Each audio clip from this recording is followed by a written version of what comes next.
오늘 말씀은 우리 마가복음 3장 20절로부터 35절까지 말씀입니다. 함께 읽겠습니다. 집에 들어가시니 무리가 다시 모임으로 식사할 겨를도 없는지라. 예수의 친속들이 듣고 붙들러 나오니 이는 그가 미쳤다 하밀러라. 예루살렘에서 내려온 서기관들은 저가 바울세불에 집혔다 하며 또 귀신의 왕을 힘입어 귀신을 쫓아낸다 하니 예수께서 저희를 불러다가 비유로 말씀하시되 사단이 어찌 사단을 쫓아낼 수 있느냐. 또 만일 나라가 스스로 분쟁하면 그 나라가 설 수 없고 만일 집이 스스로 분쟁하면 그 집이 설 수 없고 만일 사단이 자기를 거스려 일어나 분쟁하면 설 수 없고 이에 망하느니라. 사람이 먼저 강한 자를 결박지 않고는 그 강한 자의 집에 들어가 세간을 늑탈치 못하리니 결박한 후에야 그 집을 늑탈하리라. 내가 진실로 너희에게 이르노니 사람의 모든 죄와 물음 회방하는 회방은 사하심을 얻되 누구든지 성령을 회방하는 자는 사하심을 영원히 얻지 못하고 영원한 죄에 처하느니라 하시니 이는 저희가 말하기를 더러운 귀신이 들렸다 함이로라. 때에 예수의 모친과 동생들이 와서 밖에 서서 사람을 보내어 예수를 부르니 무리가 예수를 둘러 앉았다가 여짜오되 보소서 당신의 모친과 동생들과 누이들이 밖에서 찾나이다. 대답하시되 누가 내 모친이며 동생들이냐 하시고 둘러앉은 자들을 둘러보시며 가라사대 내 모친과 내 동생들을 보라. 누구든지 하나님의 뜻대로 하는 자는 내 형제요 자매요 모친이니라. 아멘. 네, 오늘 말씀을 보면 이제 굉장히 그런 어떤 충격적인 그런 장면이 나옵니다. 무슨 말씀이냐면 예수님을 보고 그 친척들이 가족들이 뭐라고 얘기하냐면 미쳤다 이렇게 얘기하는 거죠. 네. 그 다음에 이제 또 뭐라고 얘기하냐면 예루살렘에서 내려온 서기관들이 뭐라고 얘기하냐면 예수님이 바울세불을 집혔다 이렇게 얘기하는 거죠. 그리고 귀신의 왕을 힘입어 귀신을 쫓아낸다 이렇게 이야기하는 것입니다. 네, 이런 얘기가 처음 듣는 얘기입니까? 아니 그러니까 이 예수님에 대해서 말고요.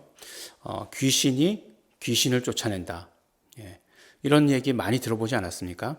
더 센 귀신이 약한 귀신을 쫓아낸다. 그래서 더 센 귀신을 섬기는 무당을 찾아가 가지고 이제 푸닥거리하고 뭐 그러는 거 우리는 굉장히 익숙한 이야기죠. 그런데 예수님을 미쳤다라고 한다든가 여기까지는 좋아요. 근데 예수님을 뭐라고 얘기하냐면 바알세불에 비유한 거죠. 바알세불이다라고 이렇게 얘기한 것은 정말 있을 수 없는 그런 일입니다. 가만히 보면 이제 서기관들이 얘기한 거잖아요. 예루살렘에서 내려온 서기관들이 얘기했는데 사람들의 이제 반응이 그렇지 않았습니까? 예수님께서 막 말씀을 전하시고 권능을 행하시고 치료하시고 귀신을 쫓아주시고 하시니까 사람들의 입에서 얘기한 것이 말씀이 서기관과 같지 않다 이렇게 얘기했어요. 그리고 권세 있는 새 교훈이다라고 이렇게 이야기했습니다. 그러면 그 권세 있는 새 교훈이고 서기관들과 같지 않다라고 하는 이야기들을 서기관들이 못 들었을까요? 네, 들었겠죠. 듣고 나서의 반응 어떤 반응입니까? 부정적인 반응이죠. 정말 부정적인 반응입니다. 근데 이게 단순히 어떤 부정적인 비판, 크리틱 이런 것들이 아니라고 하는 거예요. 이런 것들은 정말 예수님께서 마지막에 뭐라고 말씀하시냐면 용서받지 못한다라고 이렇게 얘기합니다. 예수님 다 용서하셨잖아요. 예. 아담의 뿌리에서부터 내려온 그런 모든 죄들 회개하기만 하면 다 용서하셨잖아요. 예. 모든 죄들 다 용서하셨는데 용서받지 못하는 자가 뭐냐면 성령님을 회방하는 죄는 용서받지 못한다라고 이렇게 말씀하시는 것이에요.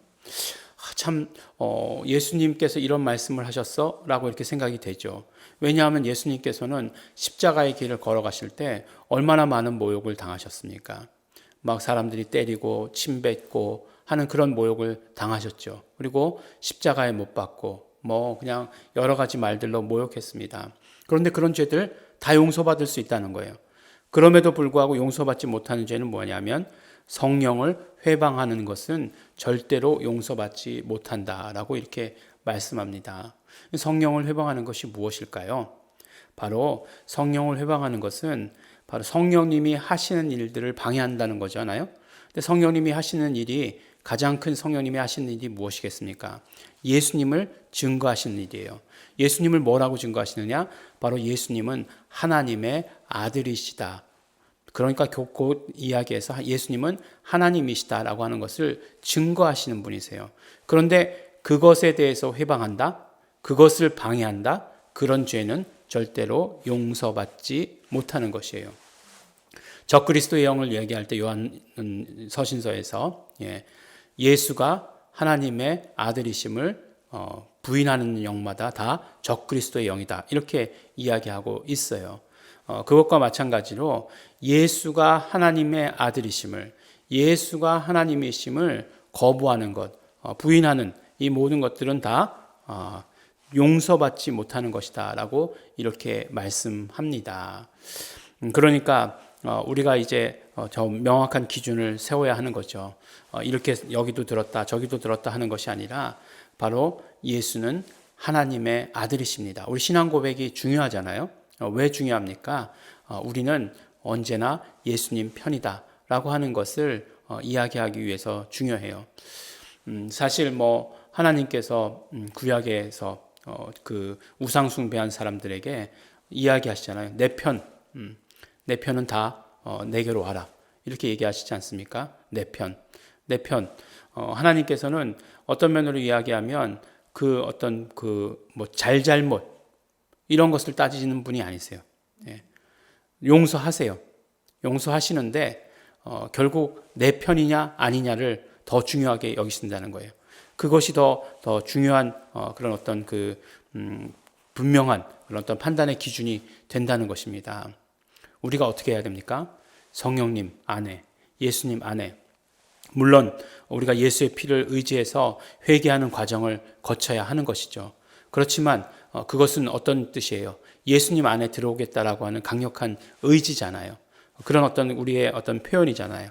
그렇기 때문에 하나님이심을, 예수가 하나님이심을 우리가 믿어야 하는 것이고, 예수가 하나님이시기에 우리의 모든 죄를 용서하실 수 있는 그런 권세가 있으신 분임을 우리가 믿어야 하는 것이고, 그리고 또 마귀를 멸하시고 그 마귀의 사망 권세를 멸하실 수 있는 능력이 있으신 분임을 믿어야 하는 것이고, 예수께서 우리의 모든 연약함을 담당하셨다라고 하는 그 사실을 우리가 또한 믿어야 하는 것입니다.